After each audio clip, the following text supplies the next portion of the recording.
So for the game, I actually have this a little tighter.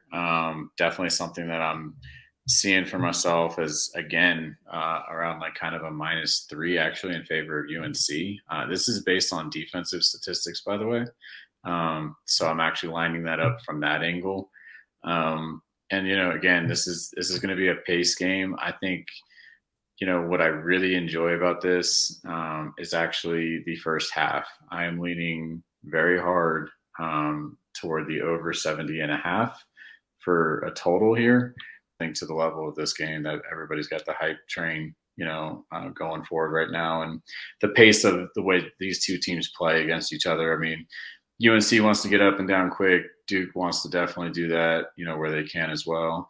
The very interesting part also for me of why another area that I really kind of lean toward is actually Duke in the first half. I know I just said UNC for the game, but I definitely think, if you're just going to play the full game, UNC's +4 right now is an edge play. However, for the first half, what I really like from Duke is that they have a better neutral record for a neutral site than UNC does right now. Duke at a neutral site is 8-1. North Carolina is 50-50 more or less with 5-4. So Duke comes out pretty strong. And don't get me wrong, like this part of the tournament, everybody's playing well. Everybody's in a good spot. They're all, hitting the boards, hitting the, offense threes outside, finding the looks, finding the man that they need to. But I absolutely am, focused on just a few of those other different edge things that I think really can play to the benefit. So if I had to make another first half play, it would be Duke -1.5. I look to do like that because I only locked in. I was able to get UNC at +4.5 last night. Nice. So this is my thought process on this. My dad has an old saying, "You are who you are." This whole season, Duke has been very suspect on D, and Virginia Tech, I kind of like Mayock over 2.5 threes. Oh yeah, I saw that one earlier too. Definitely. I have South Carolina winning. They have the coach of the year. They have the player of the year. Remember everyone saying, "Oh, Lakers Nets final." Both those teams are in the play-in tournament right now. Just think about that. The two teams that were the top two betting favorites to make the NBA Finals are in the play-in tournament. One of them is not even in the play-in tournament. So that just goes back to my point. Don't always rush to bet that shot.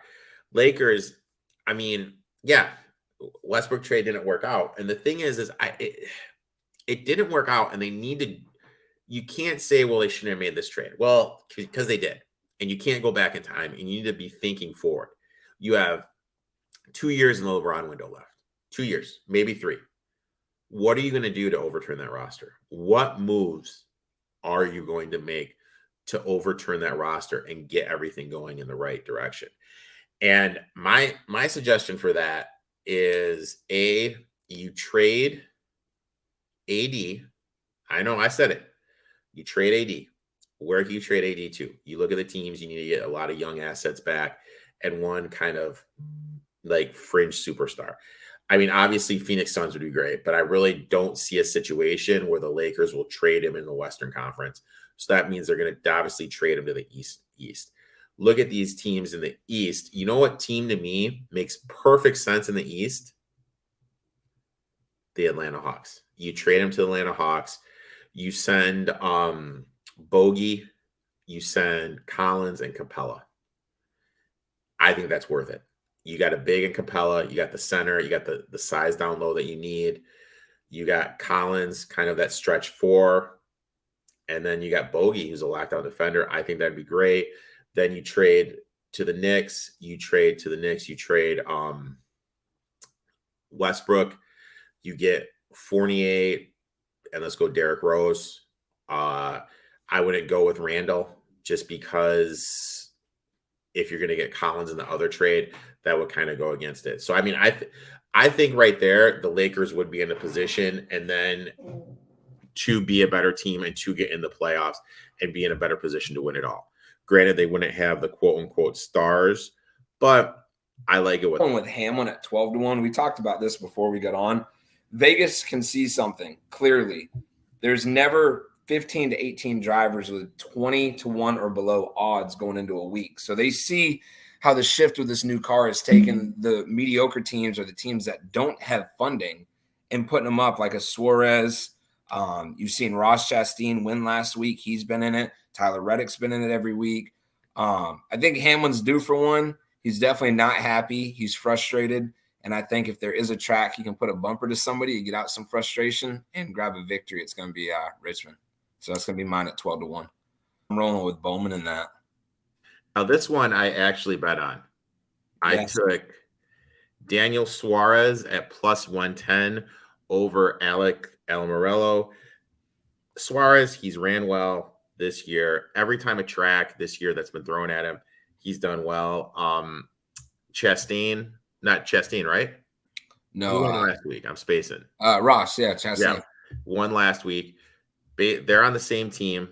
And Suarez has 3 top 10 finishes at Richmond. And just historically, Almirola, he hasn't ran well here. He has 1 finish at 6. Everything else is 20 or below.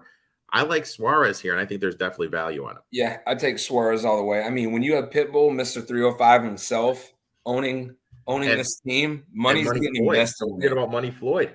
Yeah, Floyd. I forgot about that. Floyd Money Mayweather. You got those two guys with just a pocket full of money being thrown at these two drivers. They're going to be in the equipment. They're going to get what they need. So I'm absolutely jumping on plus 110 for sure.